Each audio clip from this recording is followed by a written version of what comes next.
So the rematch is taking place this weekend between the All Blacks and the Springboks. Rassie Erasmus announcing his side extremely early this week, which means no lineup prediction, but what we will be doing is giving the lineup that we would have liked to see heading into this contest. Now, there is absolutely no denying that Erasmus has gone very different from Test match number 1. Is it too many changes here? For the box, it is myself, and we have also got Vic from Vic and Burn Sports Chat. I did read you through the lineup before, mate. What are your first, impressions of the side that Rassie has gone with? I'm surprised. I'm shocked that there's 2 players that are not even in the squad. My wanted 23, I would have never left them out. But look, what do I know? I'm not the coach of the Springboks, you know what I mean?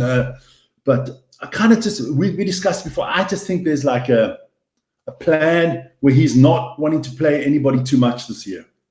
Because the rotation, there's some players on this that you told me that are playing. I would have never put this team together that Rassie put together. Never. Not in a million years. I could have put all the combinations on. I could have made 100 predictions and I wouldn't have got his team right. And that's kind of what to expect, though, with Rassie Erasmus, isn't it? There's always that curveball. In this case, he's thrown about 7 into the lineup. But with what you would like to see, theoretically, of course, all of this now is slightly irrelevant because we do know exactly who is making their way onto the field. But if you were in charge heading into this match based off what you saw last week, who would your front row be for this contest? Well, first of all, if I was in charge, the other half of our channel, Vern, would be putting on some diapers and shitting himself if I was in charge. Because, no, I would have stuck with the front 3. I would have stuck with the exact same front 3 with Ox, Marks, and Du Toit. So I thought they were actually not that bad. If I could, I would have changed Malcolm Marks. But then the question is, who do we have? And I don't think Malcolm Marks, you got to trust him that he's not going to have 2 bad games in a row.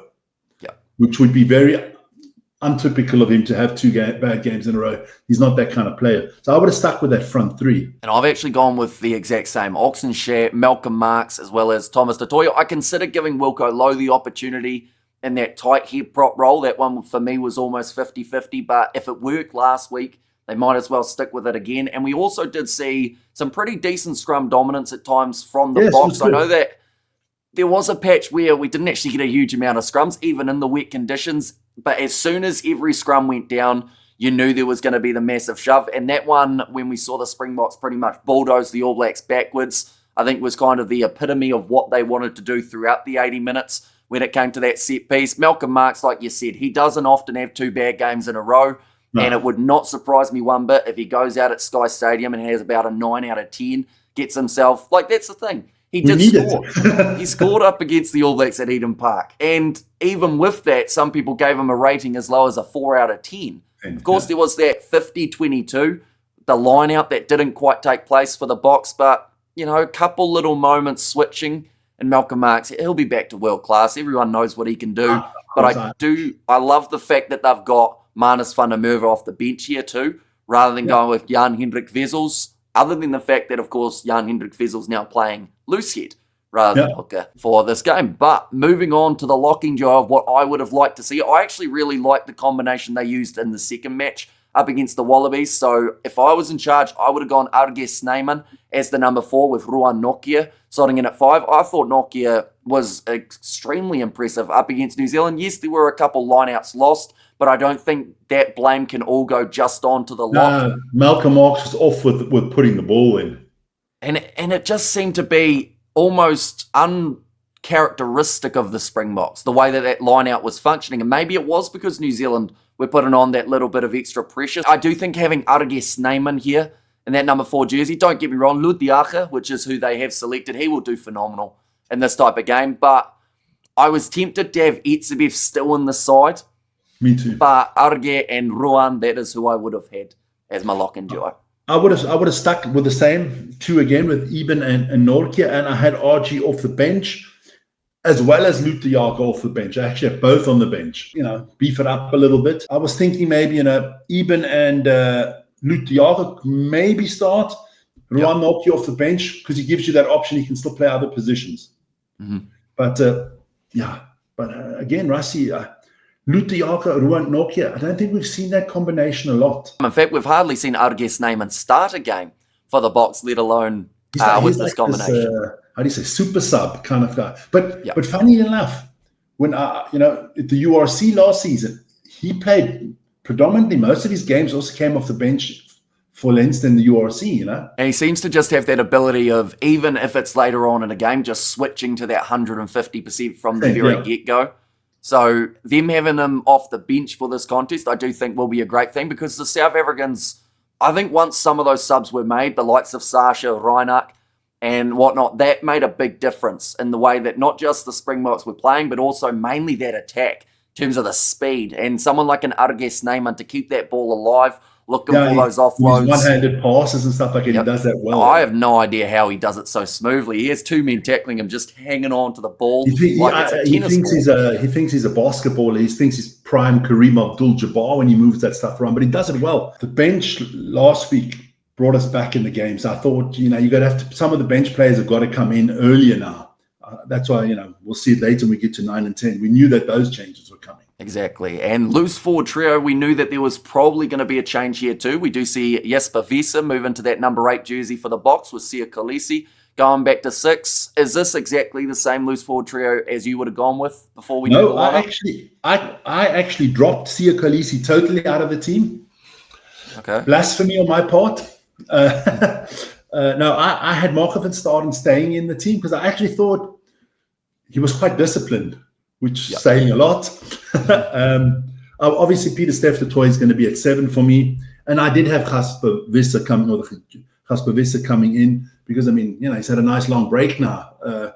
He gave himself a nice holiday, and so I had Markov and Starting, Peter Steph the toy, and Jasper Visser, and the only one on the bench that I had to supplement them was Kwaka Smith, because I thought you could still put Ruan Norkia in the 7 position or in the 8 position, Yeah, see, overall, that loose forward trio, I do think it got a bit of criticism from that first match up against the All Blacks, maybe not quite as prominent as we are used to seeing. And having someone, with that bulk of Jesper Visser, that's just going to make all those differences, because we saw him last year up against the ABs. Really was physical, getting turnovers in the breakdowns, and always, as he does, towing the line between what was legal in those breakdowns and what wasn't.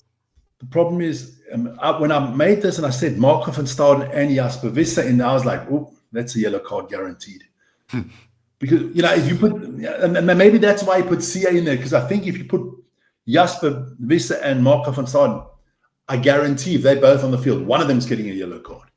Yeah, and that penalty count could just keep on adding up. At a stadium like Sky Stadium, we've seen some low-scoring games, but those kicking aspects of the contest can be important. And Geordie Barrett actually kicking for the ABs in the early stages. Yes. I don't think many people expected that. Bowden, yes, he had a bit of a rough game last week up against Argentina off the tee, but to get it completely taken off him, Geordie did kick well, though, and then McKenzie, of course, taking over and doing what he does. Are so blessed. You got Bowden, Geordie, McKenzie, whoever kicks, you're very blessed there. It's not New Zealand don't have a problem for somebody kicking towards goal. You did miss one on the weekend. Could have missed a few more, but okay. We'll take it. Now we move on though to the 9 and 10 combination. Although I should mention I've got Sia Kolisi 6, Peter Steph du Toit 7, and Jesper Visser, who I would have gone with in that loose forward trio. But it just felt like the perfect transition to go to this 9 and 10 combination when we're talking about kicks going over and some missing.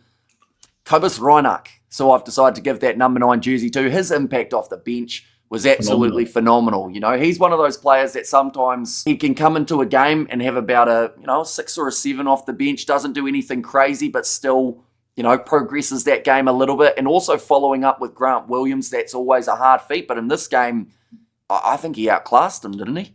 Big time. And you know what I like about Cobus Reinach is that he's a lot like Kwaka Smith. It's a blessing for a coach because if you bring the guy off the bench, you're going to get that 6, 7, 8 out of 10 somewhere there. You're never going to get a 4 or a 3 from these guys. It's coming solid off the bench, and I did like the speed that he was getting the balls out of the rucks and stuff like that, and he's always good for that sneaky little move inside because he's quite a bulky scrum-half, and. So I had him as well. I had Cobus Reinach. I had Grant Williams on the bench. So it looks okay like that. Yeah. And then number 10. Maybe Buff would get a chance, maybe, but obviously he's not in favor at the moment. No, see, he seems to be about that kind of third or maybe fourth. It depends Fourth because option, yeah. Vandenberg also does seem to have that bit of an injury that he was dealing with. But yeah, Faf de Klerk, of course, in that first game, hindsight's a wonderful thing. You know, you look at it and you'd say now, had they had the opportunity again, knowing how Grant Williams would have played, they probably would have put either Reinach in the starting lineup or maybe even gone with that experience of Faf de Klerk. It seemed like at the start of the game, there was a little bit more of a conservative style of play from South Africa, whereas once they unleashed that bench of Reinach, as well as the man who I have gone with and who the Springboks have gone with as the 10, Sasha Feinberg and Ngome Zulu, that just seemed to take them to the next level. 63 minutes it took before we see the Springboks cross the try line. Now, of course, a couple chances beforehand just missing out, but I expect a really fast pace from this side in Wellington. And looking at this young backline that Rassie went with, is that exactly what we're going to see? Well, look, I had Sasha in there as well. I mean, look, I'll be honest. The surprise for me that his backup is Marnie. Yep. I 100% thought Pollard would come off the bench, but no Pollard at all. That is maybe for me the biggest. Even at all, and no Pollard at all. Maybe our two class experienced players with Sia Khaleesi together. Okay, I left out Sia, so there you go. You never know how it goes, you know. But no, I think Sasha will. He is the future. We know he's the future for us. Yep. He has to be, because I don't see anybody else. We're not blessed at the moment with great kickers. But I think he'll make the game quick, and he played. You know, I'm a hard critic of his. I like the kid. I'm a hard critic, but he impressed me on the weekend. Him and Reinach brought us back. They brought us back where we could have stolen a point, a draw, which would have been totally undeserved, but we would have taken it, obviously. Mm-hmm. With these type of players, it's a very much so a mix of youth as well as experience, isn't it? And I do think that is the basis of what Rassie has looked for throughout his lineup. So it's the perfect combination in a way to partner alongside, you know, that Grant Williams, Hondre Pollard duo, because that is also the mix of the younger alongside kind of experience. Like he takes the computer, Rassie, and he says, okay, those two they got to play together, the 9 and 10. They're not allowed to have an average age over this. So he puts the young scrum-half and the older kicker, and then the older scrum-half and the younger kicker somehow. You never see the two old guys play together, and you never see the two young guys play together. Very seldom. And then you've got Morne van den Berg, who I guess is partnering with Marnie Libbok. That was kind of the duo that they tried at one point as well, wasn't it? So plenty of options. He's not even getting a look into the squad, Morne van den Berg. A lot of people in South Africa, especially, of course, Lions fans, but everybody's like, why is he not getting a look into the team at the moment, you know?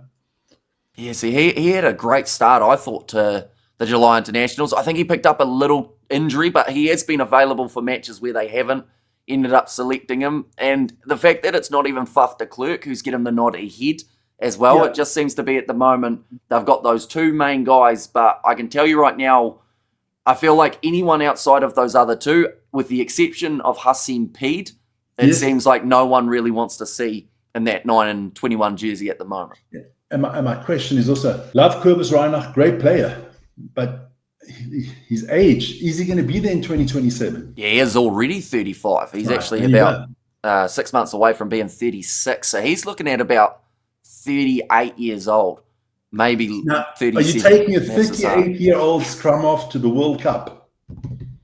If he only has to come off the bench, he plays like he did on the weekend, absolutely. Yeah, at the end of the day, age is only a number. And I mean, look, we were talking about the NFL that I did on the weekend. Tom Brady played till he was 41. I mean, at a high level, maybe Kobus is the Tom Brady of rugby. I don't know, And you could almost argue, because Reinach does only get that bench role and doesn't get a huge amount of minutes, perhaps, he could be a lot fresher than some of those guys around that same age. Yes, I think that's what I think is Faf's problem. I think Faf has played a lot of rugby early in his career, was always a starter. That could be nagging on him down the road, Yeah, or even just those little injuries as well for Faf. Yeah.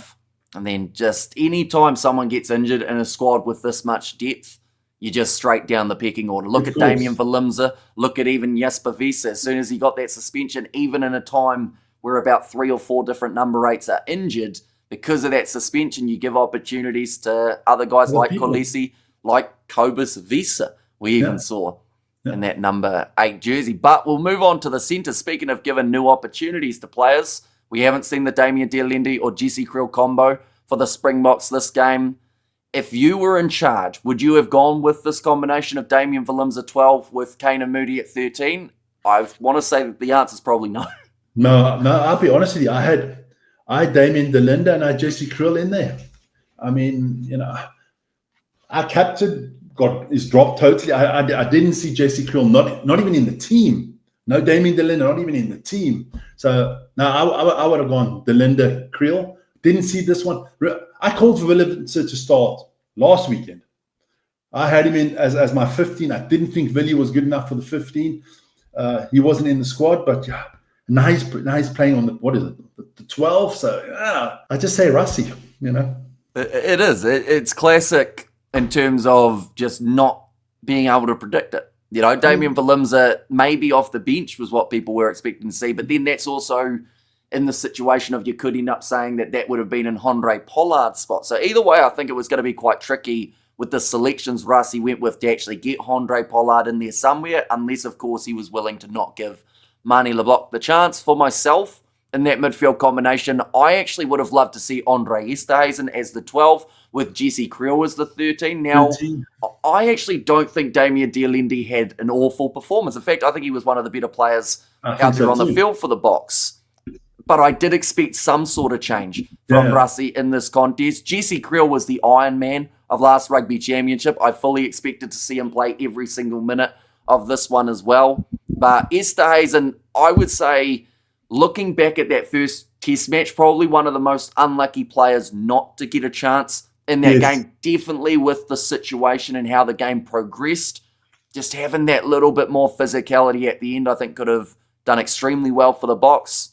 But yeah, very different for both of us. In fact, 2 changes compared to what Rassie actually did go with for his lineup. But moving on to the back 3, we do see out on that left wing, Ethan Hooker getting the massive opportunity to start here in Wellington. Out on the right, they did go with Cheslin Kolbe and 15 back to Apalele Fasi. So for yourself, would you have gone with the same? I had Kane and Moody, Cheslin Kolbe and Apalele Fasi. We all knew Fasi was going to come in. We knew Fasi was going to come in. There's no one that expecting Billy to keep his spot. I had Fasi starting at 15, and I would have had. I was thinking about Damien Willemse, but I didn't even have him in my squad because he didn't play him last week, and I thought, But then again, things change. But I think we'll be a lot more mobile and a lot quicker. Yep. Starting with Kobus Reinach getting the ball out quicker, and then of course Sasha does move the ball very quickly, and I got to give him those little darting little kicks there, those little grubbers. He does that very well. So, and that's what we tried it. We got to get, because 1 or 2 times we did those little grubbers behind, and we forced that one-on-one situation where we looked very good. And that's what we need to do. Because I thought, many times it was Ardie Surveyor out there on the wing, and he did a phenomenal job. But I would always, if Cheslin Kolbe's got to run up against Ardie Surveyor, I would still back Cheslin to be the quicker man. So I think we got to try to get behind New Zealand more. And we've definitely got to play more with our wings and our centers, because we didn't do that. We kicked the game to pieces on Saturday. We kicked the game first half. I don't even know what the stats is. I felt like we made 1,000 kicks. We were just every time the scrum off, Williams got the ball, kick the whole time. I think that'll change this game, but I think New Zealand will be ready for that change. Well, I think New Zealand were expecting it in match number 1 when it came to that aerial contest, but we didn't really get to see a huge amount of contestable kicks throughout that first half. They were just a little bit too far. Yep, just that little bit of extra distance. And also McKenzie very safe under the high ball at the back for New Zealand. Will Jordan's still a little bit shaky. I've never seen that man struggle 2 weeks in a row with a high ball, but that is something that maybe the Boks might try and target. He won't play at 15 this week. You thinking he's out on the wing for Narawa? I think he's on the wing. I think you've got to start Damien McKenzie. He was, for me, together with Ardie Surveyor, I think he was one of the best players on the field. He came off the bench and he really, played solid. I think he deserves a start, And definitely with the amount of scrum dominance at times that we saw from the Boks, if any of those balls that McKenzie caught had been dropped, you're looking at a scrum for the Boks about 22 metres out from the AB's line. Those advantages could have started to come into play. I've actually made quite a switch here in the number 11 jersey if I was going to be in charge. Of course, this is not what the Boks are going to select and not what they have, but I would have actually given Makazole Mapimpi a chance out on the wing. He's an experienced veteran. Some people feel like he's not in the greatest form at the moment, but honestly, that's just, I think, due to a lack of minutes. That man can really light a field up on fire if he gets some sort of space. More than likely, he'd be going up against either Will Jordan or Sevu Reece. I actually like him in that kind of matchup with Sevu. I think he's more physical than they are. Yeah. I mean, he's a bulldozer kind of guy, and he's got pace, and he's never. I spoke to Vern the other. I said, when did you ever see a game from Makazole Mapimpi that you said under a 5, under a 6? He's always been solid for the Springboks, but they called him up. And he hasn't had a look in. I do think we'll see him against Argentina, definitely. And it could just be that age factor as well, couldn't it? He's looking at those younger options. The difference in age between Mapimpi and Hooker is pretty substantial. It's about 3 World Cups worth when you look at that age difference. But, I do think for this type of game, it's been mentioned how Rassie has gone with the younger guys, giving them a chance here up against New Zealand, building towards the future. But also, it's a big risk. The Rugby Championship is on the line. This is a must-win for the Springboks, because if they lose this, there is no catching New Zealand, and there's also, with the potential chance, no catching of the Australians either. And the problem is, the Springboks know. We have to win with a bonus point, and if possible, New Zealand don't get anything out of the game, because then we're on the same amount of points. Then it becomes interesting. But if New Zealand, even if we win, let's say we win 15-12, then New Zealand gets a bonus point. We get 4 points. New Zealand going to still be up by two points over us. So there's no way. I don't think we catch them anymore, unless our great friends in Australia win, but against you guys. But if they do that and they beat Argentina on the weekend, then we might all be sitting here with egg on our face, and the Aussies are winning the Rugby Championship, which no one predicted. Let's be honest. No, there were a couple dark horse calls for Argentina to be able to do well in this competition. And to be fair, after the first 2 legs, and also you could argue in their game up against the Aussies, they did look like a very strong contender. But I think they just let that one slip in the final moments. They'll be disappointed that Aussie managed to get that victory, but I'm sure they'll be back next week, and that is what we need to see from this Boks. Let's be honest, nobody had Skippy winning this competition. Come on. No. Well, I think there were maybe the Aussies. Of course, the Aussies would have, Everyone wants a competitive Bledisloe, and I feel like this year, at the moment, the way that it's shaping up, it's going to be exactly what we're going to get. Out on the right wing, I did stick with Cheslin Colby as well. I felt like that was a brilliant choice to be able to have him. There's no way that you drop Cheslin, and I know that sounds crazy because he's the only man from the backline that actually got to keep his spot. But he probably had a quieter game on his standard. We saw that grubber that he all but managed to chase down on the wing, but they just didn't get the ball to him. I don't think we saw Rieko Ioane's defence tested anywhere near as much as it should have been throughout the 80 minutes. Now, Rieko, he had a pretty quiet game, but he had such a massive moment when he was able to hold up Oxen. That was big, that could have been the difference between a draw and a win there for the All Blacks. So when Rieko got involved, he was strong, but I do think that Colby, it just never really set up for the perfect attacking chance. And if anything, it was going to be in that last 20 minutes when we saw those subs made. So perhaps in this game, we could see some sort of risky play from Sasha, cross kick perhaps, out to Cheslin Colby's wing. And then at number 15, a man who I find pretty safe under the high ball, I also would have had up in Lily Fassi. That's it. Well, sometimes I feel with Fassi it's like he's like Mr. Jekyll and Mr. Hyde. Sometimes he does stuff that are so genius, beautiful catches, stuff like that, little grubbers running through and stuff like that. And then sometimes it's like he has a brain fart. Somebody will kick the ball, and everybody in the stadium knows, don't touch the ball, it's going to go out of bounds. And he'll still try to reel it in, go off his fingers. But he's young. He's younger, put it that way. I mean, he's not 18 years old or anything like that. But I do think he's definitely our future at 15. I can't. And his backup will be Damien Willemse. Yep. Yeah. Is this the last year you see Willie Leroux in a Springbok kit? I actually thought after the summer internationals, I thought we were never going to see Willie again. I actually thought, you got to that 100 tests, you got his Centurion tests and all that. And I thought Rassie kept him in there to give him that 100th test. And I actually thought we wouldn't see him anymore. And I thought, because you've got Farsi, you've got Willemse, and you've actually got Sasha that can also play that position. I thought we wouldn't see Willie anymore. But hey, look, all credit to Willie. I mean, he's playing well. He wasn't bad. He wasn't bad on Saturday. I mean, let's put it this way: in the first 60 minutes, they were all not very good. You always got to be fair. And people say, a lot of people always tell me, Vic, you have an agenda against Willie. It's not true. Willie will go into the South African Rugby Hall of Fame or whatever because he's one of our greatest fullbacks ever. I just think I'm always of the mindset: if you're a coach, when you make these changes, because somebody's getting to the age, what do? Do you wait a year too long? I'm always the thing, I change them a year too early. I'd rather get rid of a player maybe a year too early and bring the new guy in than wait that year too late. And I think giving him his 100th was perfect. And then we should have said to him, Billy, everybody clapped in the stadium, fantastic. Bring him in maybe in a mentoring role for other stuff. But I wouldn't have been playing Billy anymore.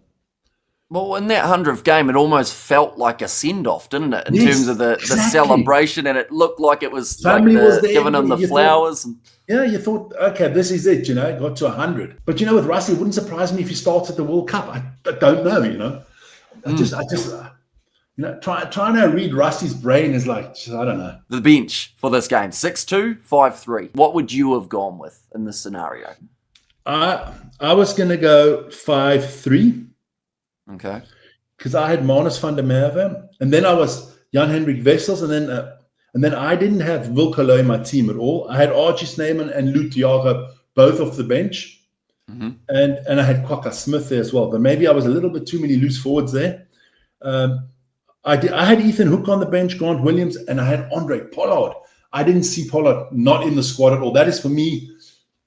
The Ethan one, the Eben Itzebet and the Pollard one, those are the big surprises for me. I just had a lot of the big boys in there. I thought, try to bully New Zealand a little bit, I feel like that was the tactic that seemed to be on the cards for the last 20 as well, wasn't it? When we saw someone like a Ludiaka make his way off the bench, and you just wonder what kind of impact someone like a Arge Snyman could have had in this game taking place at Eden Park. Ludiaka looked disjointed when he came on. It was like he didn't know. Well, there was that obstruction early, wasn't there? Yes. It was like he wasn't prepared for what was coming. It was like maybe the information was you're going to come on a little bit later. I don't know, but it was like he wasn't quite there at the beginning, That's why I had him on the bench again, but hey, Rassie knows best. In Rassie we trust. Well, for myself, I have not gone with what Rassie went with for his side. I have got a 6-2 split for my team here. I would have had Manus van der Merwe. I did actually put Bojan Venter in just to give him a bit of a chance up against the New Zealanders. I feel like if he's the long-term prop option, then playing some minutes up against the ABs would have been quite good for him to get under the belt. Wilco Louw as the number 18. Once again, I did have Eben Etzebeth as my number 19, so adding that experience off the bench, seeing as that different starting locking duo. Franco Mostert, I had at number 20, but I was also slightly considering Kwaka Smith in that department, so I'd probably say Kwaka, and then 21 I went Marco van Staden, so two loose forwards making their way off that bench, and then Faf de Klerk and Andre Pollard, the experience in those last two duties. I'll be honest with you, I totally forgot about Franco Mostert. He didn't even, I'll be honest, when I was looking at I didn't even register Franco Mostert. Shame on me, I didn't even think about Franco Mostert, but I couldn't have put another loose forward in there. I got like a 5 on the field already, And did you say you've got Andre Esterhuizen off the bench too? No, I got Ethan Hooker. Oh, okay. I was going to say you could have an extra loose forward in there of Andre Esterhuizen. I can make a team of 15 loose forwards. But no, the surprise. I thought Grant Williams definitely would be the backup on Saturday, but I didn't. I'm worried now. I'm worried because if a game's tight, are we going to take Sasha off, or does Marnie come on and Sasha goes to 15 for Farsi? Because I'll be honest with you, I don't want 10 minutes before the end, if we got penalties from 40 meters out and stuff like that, I don't want Marnie kicking the ball. And if Sasha comes off for Marnie, Well, congratulations, New Zealand. I think you're going to do it, you know. I'm just not comfortable with Marnie kicking the ball. But are you comfortable with Sasha kicking the ball? I don't know. Maybe it's just, recency biased or whatever you want to call it. I still want Pollard at the end of the game. Yeah. But we're not going to get him. But I prefer Sasha at the moment to Marnie. I don't know why. Like you said, the statistics don't speak for that. But I think Marnie is a fantastic rugby player. I always say he's a fantastic rugby player. He's quick. He does good passing. He can those little kicks in between and stuff like that. I just don't think Marnie is the atypical number 10. He's kind of this hybrid number 10. And I wonder whether or not, of course, this is the first time we're going to see Damien Valimza start in that number 12 jersey, or at least for quite some time. Yeah, could that be a way of trying to get it so that you have a backup kicker in the starting lineup so that you can open the door for Marnie to be able to start in some of these matches moving forward? But look, we could end this game, I can tell you now, we could end this game with Marnie at 10, Willemse at 15, Sasha going to the 11 like he did on the, he can go over there. I don't know, because with Rassie, wouldn't surprise me. It always depends on how the game goes. We have to start better than we did last weekend. Yeah. Our start was atrocious. What is it, 2.5, 3 minutes, and we were down by a try, and kind of the writing was on the wall then already. You can see. And it took us mentally, about 10, 15 minutes just to get over that shock. And then I felt I was always praying, come on, halftime. Halftime couldn't come soon enough for the Springboks, Yeah. But look, we'll see. It's an exciting, different team. It's a very different team than I don't think anybody in South Africa would have predicted this team that he put out. I don't care if you think you're the greatest rugby savant. I don't think anybody 100% picks that team.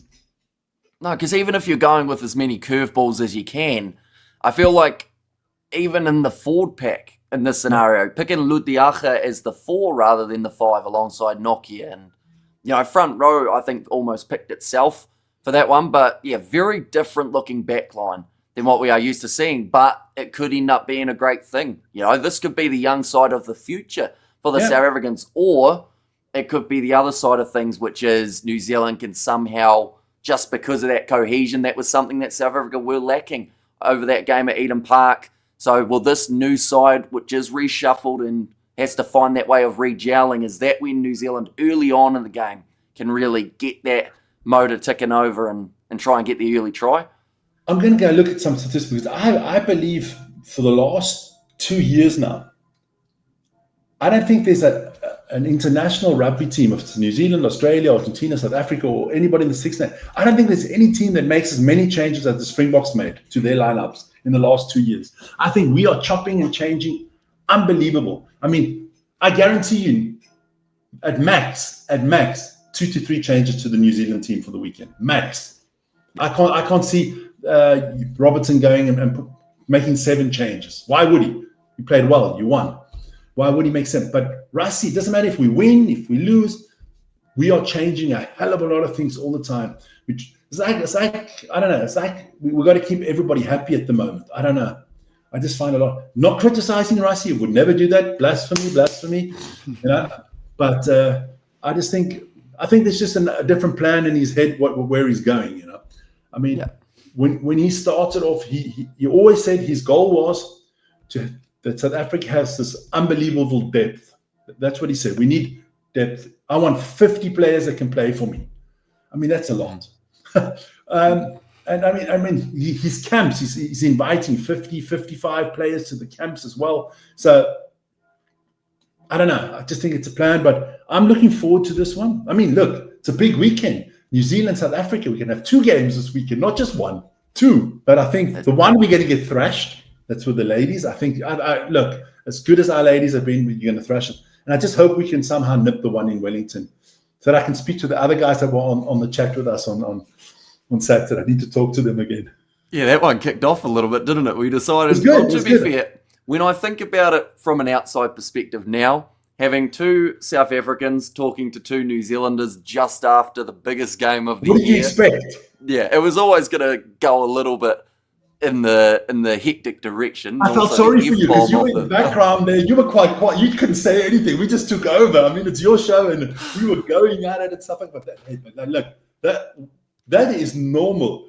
Could you imagine with those two guys if we were all in the same room watching rugby? Yeah, like for a game like this as well, I think that the rematch, similar to what we saw between Australia and South Africa for the first rounds of the Rugby Championship, this for me, the rematch feels a little bit bigger in a way. Now, Eden Park, of course, was the big test, but Yes. you look at this one now and it's all about that redemption, the start of the next chapter for the Springboks team, not just in terms of this Rugby Championship, but as we've seen from the lineup, the next chapter in the youth and the depth of the Springboks side. And what better opportunity than to play New Zealand in New Zealand with a Rugby Championship on the line. Rassie wants these young guys in those You precious can see what they're made of. situations. You can see if they've got the steel.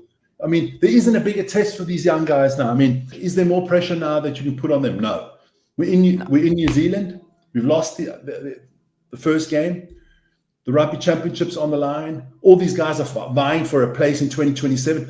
On this team that is starting, especially on the young guys, the pressure is maximum pressure.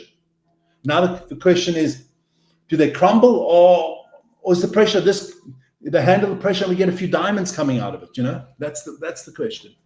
Exactly. And there are going to be those young players, you know, someone like an Ethan Hooker, maybe with the absence of a couple players at the moment, an opportunity in the future. There's always those games up against Argentina as well, where if you're a little bit higher up in terms of the pecking order, the minutes will be there.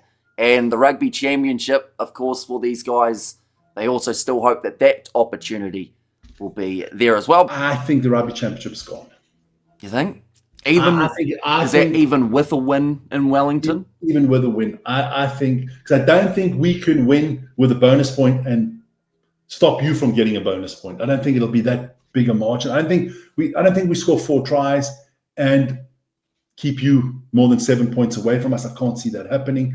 I actually think I think Australia will win again on the weekend. I think it's all about Australia, New Zealand. I think that's going to be I hope not. I hope I'm wrong. And then if I am wrong, I'll be one of the few times I'm so glad when I'm wrong. But I think it's going to be, and that's why I'm going to definitely, I can't wait for this Australian and New Zealand games. I think that's going to be epic. And it is only a couple of weeks away. Next game at Eden Park for those two sides. The Bledisloe on the line. We left it to the Aussies. We left it to the Aussies. We thought we won't win at Eden Park, so the Aussies can break your record. That was extremely generous of you. Totally. You know, that's the kind of people thinking of the Australians. Yeah. You let them win in South Africa as well to make it 1-1 just to boost their confidence for this opportunity. I wish it was like that. I wish it was like that.